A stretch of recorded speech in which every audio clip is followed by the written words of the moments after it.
اللہ تعالیٰ نے انسان کی ہدایت کے لیے جو نظام بنایا ہے اس کی بنیاد، اس کا اسٹرکچر اقدار کو قرار دیا. میں چونکہ عرصے سے تعمیرات کے زیادہ مصروفیت ہے، آپ توقع رکھتے ہوں میں تبلیغات زیادہ کرتا ہوں، نہیں، زیادہ ذہن ادھر دن رات لگا رہتا ہے، تو مثال وہی دے رہا ہوں میں آپ کو.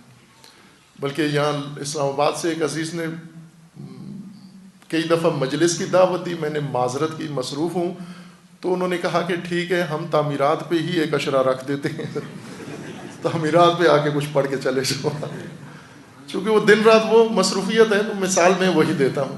یہ بلڈنگ جس میں آپ بیٹھے ہوئے ہیں، اللہ تعالیٰ اس کے بانیوں کو اجر عظیم عطا فرمائے، اور خداوند تبارک و تعالیٰ اس جیسے مراکز ملک بھر میں بنانے کی اللہ سب کو توفیق عطا کرے. خب یہ جو بنا ہوا ہے، اس کے ایک جو مرحوم حادثے میں ہو گئے تھے ہمارے عزیز مرحوم غلام عباس، صلوات پڑھے ان کی روح کے لیے.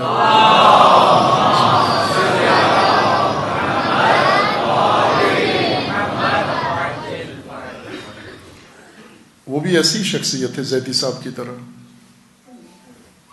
کم میری ان سے ملاقات تھی، لیکن اس مختصر ملاقاتوں میں ہی انسان کا اندازہ ہو جاتا ہے اخلاص کا پیکر اور عزم، جذبہ، ہمت بالا.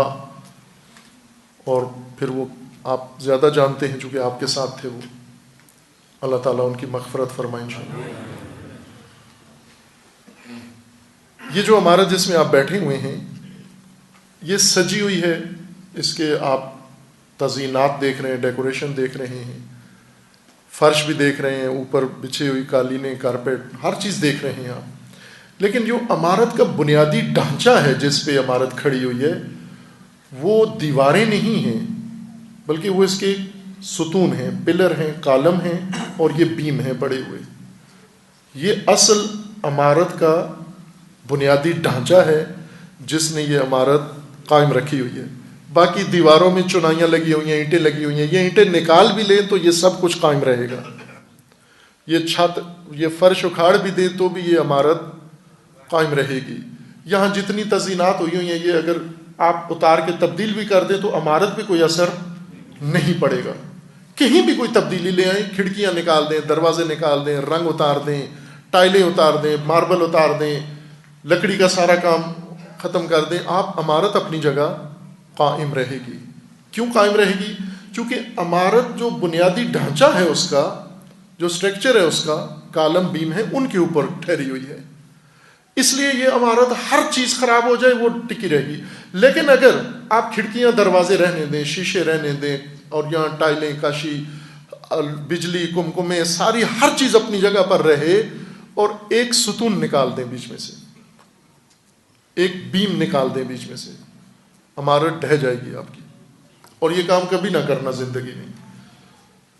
عمارت کے ڈھانچے کو کبھی بھی نہ چھیڑنا. باقی جو مرضی تبدیلیاں لاتے ہو لاؤ، ڈھانچوں کو نہیں چھیڑنا کبھی بھی. بعض لوگ ہوتے ہیں وہ جذبات میں آ کر ڈھانچے کو ہاتھ لگا بیٹھتے ہیں، یہ کام نہ کرنا گناہ ہے. ایک انجینئر کے بقول انہوں نے کہا ڈھانچہ چھیڑنا جرم ہے، غلطی نہیں ہے. باقی کام کرنا یہ انجینئرنگ کی غلطیاں ہیں، ڈھانچہ خراب کرنا یہ انجینئرنگ کا جرم ہے، سخت سزا والا جرم ہے. خب عزیزان، یہ مثال تھی.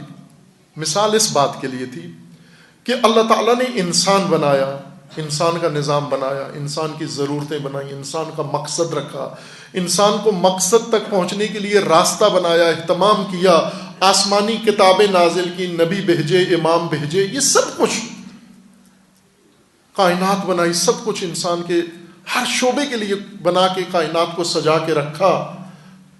کس لیے؟ کہ انسان اپنے مقصد خلقت تک پہنچ جائے. انسان کو اپنے مقصود تک پہنچانے کے لیے یہ سب کچھ تھا. انسان تک سب کچھ اللہ نے پہنچایا. کس لیے پہنچایا؟ تاکہ انسان کو اپنے مقصود تک پہنچا سکے. آپ تک اللہ نے بہت کچھ پہنچایا ہے. اپنے ذرا اپنے اوپر نگاہ ڈالو، اپنے ارد گرد نگاہ ڈالو، اپنے گھروں پہ نگاہ ڈالو، اپنی نعمتوں پہ نگاہ ڈالو، اپنی صحت و سلامتی پہ نگاہ ڈالو، اپنے خاندان پہ نگاہ ڈالو، تو پھر آپ کو اندازہ ہوگا کہ اللہ تعالیٰ نے آپ کو کیا پہنچایا ہے، کیا دیا ہے. اور اگر نہ سمجھ میں آئے تو دعائے عرفہ امام حسین علیہ السلام کی پڑھ لو، آپ کو اندازہ ہو جائے گا کہ اللہ نے آپ تک کیا پہنچایا ہے، کیا پہنچایا ہے اللہ نے آپ تک. یہ سب کچھ اللہ نے ہم تک کیوں پہنچایا؟ اس لیے کہ ہمیں کسی مقام تک پہنچانا مقصود تھا. اس مقصود تک پہنچانے کے لیے ہدایت کا نظام بنایا. ہدایت کے لیے صرف رسومات نہیں بنائی، ہدایت کے لیے احکام فقط نہیں بنائے، ہدایت کے لیے نظام بنایا، سسٹم بنایا ہے، جو ہمیں نہیں پڑھایا گیا، جو ہمیں نہیں بتایا گیا، جو ہمیں نہیں سنایا گیا. یہ کمی رہ گئی ہے. ہمیں اللہ کا بنایا ہوا نظام انسان کے لیے یہ نہیں پڑھایا گیا. آپ جاتے ہو فزکس پڑھتے ہو، پہلے آپ کو سارا ہر چیز کا سسٹم پہلے پڑھایا جاتا ہے، نظام پڑھایا جاتا ہے. آپ ڈاکٹر بنتے ہو، پہلے آپ کو انسان کے جسم کا نظام پڑھایا جاتا ہے، پہلے آپ کو میڈیسن کا نظام پڑھایا جاتا ہے. ابھی یہ کورونا وائرس پھیلا ہے، اللہ تعالیٰ سب کو محفوظ رکھے اور نجات دے خداوند تعالیٰ، سب کو انشاءاللہ اس کے شر سے بچائے اللہ تعالیٰ. ڈاکٹروں کو اس کے علاج کی ویکسین کے لیے پہلے اس کا پورا نظام سمجھایا گیا کہ وائرس ہوتا کیا ہے، کرتا کیا ہے، کہاں جاتا ہے، کون سے حصے کو نقصان پہنچاتا ہے، اس کی روک تھام کے لیے، اس کو کنٹرول کرنے کے لیے کیا نظام سمجھایا تو اس کی روک تھام ممکن ہے. ہر علم کے اندر پہلے اس کا متعلقہ نظام پڑھاتے ہیں، پھر اس کے بعد اس کے قواعد و ایس او پیز بتاتے ہیں. ہم جب مسلمان ہوتے ہیں سب سے پہلے ایس او پیز بتا دیے جاتے ہیں، سسٹم سمجھائے بغیر. ٹھیک ہے، ایس او پیز کس کے لیے ہیں؟ نظام کے لیے، سسٹم کے لیے ہیں. اس سسٹم میں رہنا ہے تو یہ ایس او پیز ہیں آپ کے. پہلے سسٹم تو بتاؤ کیا ہے، وہ نظر انداز کر دیتے ہیں، وہ کھا جاتے ہیں. اللہ نے نظام بنایا ہے آپ کی ہدایت کا. ہدایت کے نظام کا اللہ تعالیٰ نے ڈھانچہ بنایا ہے. وہ ڈھانچہ جس کی بنیاد پر امارت دین قائم ہے. دین انسان کی ہدایت کا نظام ہے. دین کا لفظی ترجمہ، لغوی ترجمہ بھی منشور ہے. یہ ہمارے علماء بزرگان اپنے علم کے زور پر دین کے عموماً 70 معنی کرتے ہیں، پھر ان 70 معنی میں ہمیں آزاد چھوڑ دیتے ہیں کہ اب اگر مرد ہو، ہمت ہو تو سمجھ کے دکھاؤ دین کس کو کہتے ہیں. خوب 70 معنی میں مجھے کیا پتہ چلے گا دین کس کو کہتے ہیں؟ کوئی ایک بات بتاؤ سیدھی سی پتہ چلے دین یہ ہوتا ہے. دین جزا ہوتا ہے، دین سزا ہوتا ہے، دین بدلہ ہوتا ہے، دین یہ ہوتا ہے، دین وہ ہوتا ہے. دین وہ جب 70 معنی پورے ہوتے ہیں ادھر سے کھوپڑی بھی پھول جاتی ہے. اب اس کو پوچھو دین کیا ہوتا ہو، کہتے مجھے کچھ سمجھ میں نہیں آیا دین کیا ہوتا ہے. دین منشور کو کہتے ہیں عربی زبان میں، جس کو آپ اپنی مادری زبان میں کانسٹیٹیوشن کہتے ہیں، اردو میں اس کو دستور کہتے ہیں، فارسی میں اس کو آئین و منشور کہتے ہیں، عربی میں اس کو دین کہتے ہیں. وہی دین اسی کو کہتے ہیں جو منشور ہے، اللہ نے دیا انسان کے لیے. اس منشور، اس نظام کی بنیاد، اس کا ڈھانچہ، اس کا سٹرکچر کس سے بنایا، کس کو بنایا، کون سی چیز ہے؟ ان کا نام ہے اقدار، ویلیوز. قدریں دین کا ڈھانچہ ہے، احکام نہیں ہے دین کا ڈھانچہ. قدریں، اقدار، ویلیوز دین کا ڈھانچہ، جن کے سہارے پر یہ کھڑا کیا ہے سارا نظام. اب آپ توجہ کریں، ہم دین تو سیکھ لیا، قدریں رہ گئیں، اقدار چھوڑ دیں. مسلمان ہیں، کلمہ پڑھتے ہیں، جذباتی بھی ہیں، عشق و محبت بھی رکھتے ہیں، لیکن اقدار اگر تلاش کریں نظر نہیں آتی. ہماری عملی زندگی میں نظر نہیں آتی، آپس میں نظر نہیں آتی، مسالک میں نظر نہیں آتی، فرقوں میں نظر نہیں آتی، ممبروں پہ نظر نہیں آتی. دین کا اصل جو ڈھانچہ ہے، سٹرکچر، وہ اقدار ہیں، ویلیوز ہیں. ان کے سہارے دین قائم ہے. وہ قائم کرو، پہلے اقدار پہلے قائم کرو، پھر ان اقدار کے اندر اب عمارت کے بقیہ حصے تکمیل کرو. رسول اللہ صلی اللہ علیہ وآلہ وسلم نے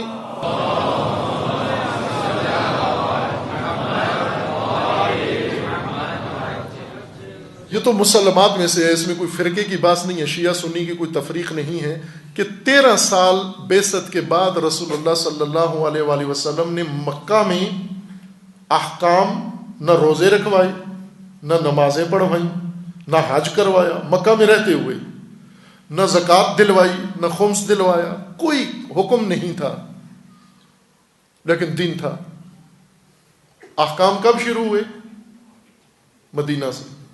زیادہ تر احکام مدینہ سے شروع ہوئے. پھر ڈیٹیل بتائیے کہ یہ حکم ہے، یہ حکم ہے، یہ حکم ہے، یہ کرتے جاؤ. وہ 13 سال جو مکہ میں گزرے وہ دین ہی تھا، لیکن احکام کے بغیر. پھر کیا کہاں ہے وہ دین احکام کے بغیر دین؟ وہ یہی دین کا ڈھانچہ تھا جسے قائم کیا، جسے استوار کیا. اور وہ دین کا ڈھانچہ جب قائم ہو گیا، پھر اس کے اندر شرعی احکامات کی آ کر چنائی کر کے مکمل عمارت بنا کر انسان کی ہدایت کا نظام بنا کے لاگو کر دیا.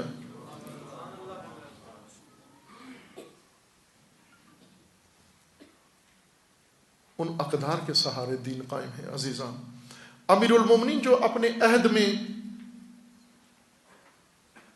تجزیہ کر رہے ہیں کہ یہاں جو کچھ ہو رہا ہے اس کی بنیاد پر آگے کیا ہونے والا ہے. پاکستان میں جو کچھ ابھی ہو رہا ہے، آج سب مل کے جو کچھ کر رہے ہیں، سیاستدان، مذہبی، سیاسی، دوسرے تیسرے طبقات، سب مل کر جو کچھ کر رہے ہیں، آج جو کچھ ہو رہا ہے اس کے ذریعے بخوبی اندازہ لگایا جا سکتا ہے کل کیا ہونے والا ہے. پاکستانیوں پہ کل کون سا دن آنے والا ہے. آج جو کچھ ہو رہا ہے یہ وہی گزشتہ زمانے میں رکھی ہوئی بنیاد کے اوپر بنا ہوا نظام ہے جو آج جو فصل کاٹ رہے ہیں. اگر کل یہ کام نہ کرتے آج یہ حالت نہ ہوتی، اور آج اگر ہم جو کام کر رہے ہیں یہ چھوڑ دیں تو آئندہ اس سے بھی زیادہ عبرتناک نہیں ہوگا ہمارا. لیکن شروع کہاں سے کریں؟ ہم ترجیح کس کو دیں؟ پہل کس پر کریں؟ امیر المومنین نے اپنے عہد میں، اپنے عہد حکومت میں لوگوں کی حالت دیکھ کر یہ فرما دیا کہ سب کچھ ڈھہنے والا ہے، سب کچھ تمہارے ہاتھ سے جانے والا ہے.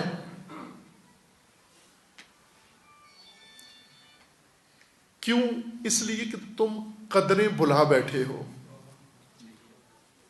قدریں بھلا بیٹھے ہو تم.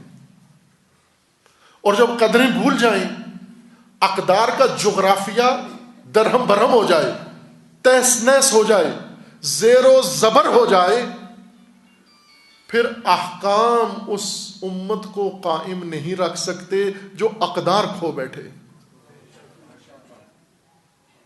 وہ مومن، وہ مسلمان معاشرہ، وہ امت، وہ قوم جو قدریں کھو بیٹھے، وہ عبادتوں سے اپنی بقا کو یقینی نہیں بنا سکتے. وہ رسومات کے ذریعے سے اپنی زندگی کو اور اپنی حیات کو باقی نہیں رکھ سکتے. جو قدریں بھول بیٹھے، جو قدریں گرا دیں. اور جب قدریں ختم ہو جاتی ہیں، اقدار ختم ہو جاتی ہیں، پھر زمانے کا نقشہ یہ بنتا ہے، یأتی علی الناس زمان لا یقرب فیہ الا الماحل. لوگوں کے اوپر ایسا زمانہ آنے والا ہے، کیونکہ قدریں تو چھوڑ دی انہوں نے، قدریں بھلا دی، قدروں کی جگہ پر مفادات کو مد نظر رکھ لیا. اور جب اقدار کی جگہ مفادات آ جائیں تو پھر کم ظرف لوگ اوپر آ جاتے ہیں، اعلی ظرف لوگ نیچے چلے جاتے ہیں. پھر زیر و زبر ہو جاتا ہے، دنیا کا نقشہ درہم برہم ہو جاتا ہے. پھر مکرم و محترم کچھ اور ہوتے ہیں، اعلیٰ عہدوں پہ کوئی اور لوگ فائز ہوتے ہیں. امام، ہم نے امام کو تشریح نہیں کیا، کھولا نہیں. اور اگر آج دنیا امامت سے محروم ہے تو اس میں ہمارا بھی بہت بڑا دخل ہے، چونکہ ہم نے اپنا مکتب کھول کے بتایا نہیں، ہم نے جرت بھی نہیں کی. خدا رحمت کرے مرحوم ذاکر علی زیدی صاحب کو. وہ ذرا عالم تو نہیں تھے، مومن تھے. ایک مومن کی حیثیت سے جہاں جس سطح پر بات کر سکتے تھے کر کے چلے گئے. انہوں نے مشورہ لینے والوں کو بتا دیا کہ بھائیو اگر مجھ سے پوچھتے ہو بہترین نظام تو میری نظروں میں ولایت سے بڑھ کر کوئی اچھا نظام نہیں ہے. وہ بات تو کر دی، بتا تو دیا، عنوان تو کر دیا اپنا مکتب، نہ مانے. اللہ نے اپنا نظام تو بشر کے اوپر پیش کر دیا، بشر نہ مانے. رسول اللہ نے اپنا دین لوگوں پہ پیش کر دیا، لوگ نہ مانے. یہود کے اوپر اسلام پیش کر دیا، نہ مانے. وہ ان کا جرم ہے، قصور ہے. نہ بتانا یہ ہمارا قصور ہے. اپنا مذہب ہی پیش نہ کرنا، اپنا دین ہی پیش نہ کرنا، یہ ہمارا قصور ہے. امامت کو کھولیں. ہم نے امام کو وزیر اعظم نعوذ باللہ بنایا ہوا ہے کہ امام اگر حکومت میں آ جائیں تو کیا ہوتے ہیں؟ وزیر اعظم یا صدر. یا امام کیا ہوتے ہیں؟ امام کا درجہ ہم نے بہت نیچے کر کے تشریح کی، دنیا کو سمجھ میں نہیں آیا. نہ عزیز من، امام یہ انتظامی اختیارات امام ہی کو حاصل ہیں، لیکن انتظامی اختیارات امام اپنے تربیت یافتہ، مکتب کے تربیت یافتہ، سسٹم کے تربیت یافتہ افراد کو سونپ دیتے ہیں. مالک اشتر کو سونپ دیتے ہیں، عثمان ابن حنیف کو سونپ دیتے ہیں، محمد ابن ابی بکر کو سونپ دیتے ہیں، عبداللہ ابن عباس کو سونپ دیتے ہیں. انتظامی کام تربیت یافتہ لوگوں نے انجام دینے ہیں. امام نے کیا کرنا ہے؟ امام نے یوں نہیں کہ انتظامی کام امام نے آ کر انجام دینے ہیں. امام نے اللہ کے دین کا ڈھانچہ قائم رکھنا ہے، اس کا سٹرکچر قائم رکھنا ہے. امام نے قدریں قائم رکھنی ہیں. یوں نہیں ہے کہ امامت کا نظام نہیں ہوا تو لوگوں کو روٹی نہیں ملے گی، امامت کا نظام نہیں ہوا تو کھیت میں فصل کاشت نہیں ہوگی، امامت کا نظام نہیں ہوا تو جنگلوں میں درخت نہیں اگیں گے، امامت کا نظام نہیں ہوا تو دریاؤں میں پانی نہیں بہے گا. امامت کا نظام ختم ہو جائے بنوؤں میں یا آ جائے، کھیت فصل اگاتے رہیں گے لیکن انسانیت نابود ہو جائے گی. راشن تو ملتا رہے گا تمہیں، روٹی ملتی رہے گی تمہیں، ملازمتیں ملتی رہیں گی تمہیں، انسانیت نابود ہو جائے گی. کمظرف لوگ تمہارے زمامدار بن جائیں گے. یہ ڈھانچہ قائم رکھنا ہے. حاکمیت کے لیے، حاکم بننے کے لیے اللہ کے نظام میں وہ انسان جس کے اندر پہلے الہی انسانی قدریں پوری آ چکی ہوں، وجود میں آ چکی ہوں. اب آپ جمہوری نظام کو دیکھیں، پہلے جمہوری قدریں، ابھی امریکہ کا یہ دیوانہ صدر جو ہٹا ہے اور امریکہ کو بھی پشیمان کر کے اور جمہوریت کو بھی ننگا کر کے عریان کر کے گیا ہے. اب بھی اگر پاکستانیوں کو جمہوریت نظر نہ آئے تو پھر علاج کرائیں آنکھوں کا، کوئی اینک لیں ایسی جس سے آپ کو، یہ ٹرمپ نے پردے ہٹائے ہیں جمہوریت کے چہرے سے، شاید صدیوں کوئی اور مخالف جمہوریت بھی یہ کام نہ کر سکتا. اب آپ دیکھیں کہ ایک شخص آیا جو جمہوری قدریں نہیں رکھتا تھا. جمہوری قدریں نہیں تھیں ٹرمپ کے اندر، باقی ان کے اندر بھی نہیں ہے، لیکن وہ منافقت کرتے ہیں، لوگوں کو یہ تاثر دیتے ہیں کہ ہمارے اندر جمہوری قدریں موجود ہیں. پارلیمان کا احترام کرتے ہیں، انتخابات کے نتیجے کو مانتے ہیں، بظاہر مانتے ہیں. اس نے کچھ بھی نہیں مانا، پارلیمان پہ حملہ کروا دیا، نتیجے کا انکار کر دیا، ووٹوں کی حیثیت ختم کر دی، کوئی چیز نہیں مانا. جمہوری قدروں کو اس نے قبول نہیں کیا، لیکن ملک کا سربراہ بن گیا. اگر جمہوری قدریں ایک شخص قبول نہ کرتا ہو اور جمہوری نظام کے اوپر آ کر بیٹھ جاتا ہو، امریکیوں نے متفقہ طور پر کہا ہے کہ مذہب جمہوریت کے لحاظ سے ٹرمپ ایک اوباش انسان تھا، جمہوری قدروں کا معتقد نہیں تھا. لیکن یہ جمہوریت کا حسن ہے. ابھی چند دن پہلے ہمارے وزیر اعظم صاحب نے فرمایا وہ کبھی کبھی اپنی غیر سیاسی بصیرت کے تحت کہہ دیتے ہیں اچھی بات، دل سے جو صاف بات کہہ دیتے ہیں. یہ خوبی ہے ان کی، چونکہ سیاستدان نہیں ہیں اس لیے ہر بات برملا کہہ دیتے ہیں. سیاستدان گول مول کر کے باتیں کرتے ہیں. یہ 2 دن پہلے ہی انہوں نے فرمایا کہ جمہوریت کا المیہ یہ ہے کہ ہر 5 سال بعد انتخابات ہو جاتے ہیں. سرخی اسی طرح لگی ہوئی تھی اخبار میں، آپ نے بھی پڑھی ہوگی. جمہوریت کا المیہ یہ ہے کہ ہر 5 سال بعد انتخابات ہو جاتے ہیں. اب یہ دل کی بات سیاستدان نہیں کرتا عموماً. جمہوریت کی قدریں اگر نہ ہوں اور جمہوریت آ جائے پھر یہ حال بنتا ہے جو ٹرمپ نے امریکہ کا کیا ہے اور جو پاکستان میں جمہوریت کا حال کرتے ہیں. جمہوری قدروں کے بغیر جمہوریت. عزیزان، پاکستان کے اندر یہ مذہبی منافرت، یہ مذہبی جھگڑے، یہ مذہبی لڑائی، یہ مذہبی نفرتیں، یہ تفرقہ، یہ فرقہ واریت، یہ مذہب کے نام پر قتل و غارت اور خون خرابات، یہ مذہب کے نام پر یہ سب کچھ فساد، یہ کیوں ہوا ہے؟ یہ اس وجہ سے نہیں کہ احکام بھول گئے ہیں، یہ اس وجہ سے ہے کہ مذہبی قدریں بھول گئے ہیں.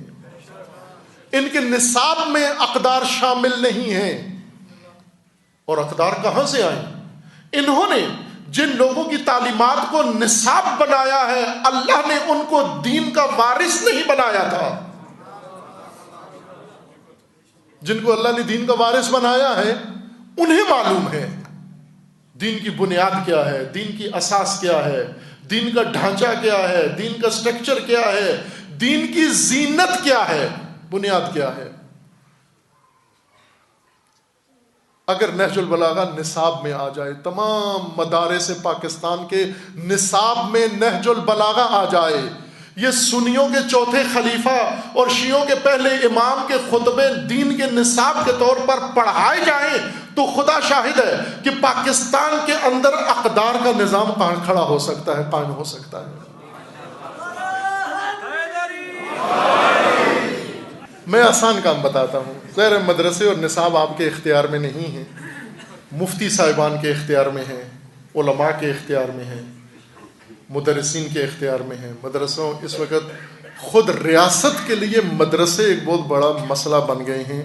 ریاست پوری توانائی کے ساتھ مدرسوں کو کوئی راہ پہ لگانا چاہتی ہے لیکن قابو میں آنے والے نہیں ہیں. تو ظاہر ہے یہ مومنوں کے بس کی بات نہیں ہے کہ ان کا نصاب بنا سکیں یا دے سکیں. میں آسان کام جو مومنوں کے بس کی بات ہے اور مومن یہ کام کر سکتے ہیں، آپ سب کر سکتے ہیں، یہ موجودہ جمعیت یہاں پر یہ کام کر سکتی ہے. عزیزان، اگر نہج البلاغہ مدرسوں کے نصاب میں نہیں لا سکتے ہو تو مجالس اور منبر کی گفتگو کا نصاب تو بنا سکتے ہو. اگر یہ قدریں، یہ نظام علوی، یہ نظام ولایت، نہج البلاغہ مکمل نظام ہے، مکمل نظام ہے. ایک ایک لفظ اس کا اللہ کے نظام کی تشریح ہے، بنیاد بتا رہا ہے. میں کو خطابی جملہ نہیں عرض کر رہا ہوں، ایک طالب علم کی حیثیت سے ذمہ داری کے ساتھ عرض کر رہا ہوں. مکمل نظام ہے نہج البلاغہ. نہج البلاغہ میں پورا منشور دین کا موجود ہے، حاکمیت کا ڈھانچہ موجود ہے، اور حکومت کا پورا سلسلہ موجود ہے. طبقات کے لیے رہنمائی اوپر سے نیچے تک، حکومت بنے کیسے، حکومت چلے کیسے، حکومت بنائے کیا، اور اس میں جمہور کیا کرے، عوام کیا کرے. نہج البلاغہ میں پورا نظام موجود ہے، اور ایسا نظام موجود ہے جس میں سب کچھ ہے لیکن سب کچھ توحید کے محور میں ہے. سب کی بنیاد توحید ہے، توحیدی نظام ہے. اگر امامت کا نظام قائم ہو جائے، امام محافظ ہے اللہ کے دین کا، اور اللہ کے دین کا ڈھانچہ اقدار کے اوپر ہے، قدروں کے اوپر ہے. سب سے پہلے وہ طبقہ تیار کریں گے جن کے ذریعے سے یہ نظام چلنا ہے، جس طرح رسول اللہ صلی اللہ علیہ وآلہ وسلم نے کیا.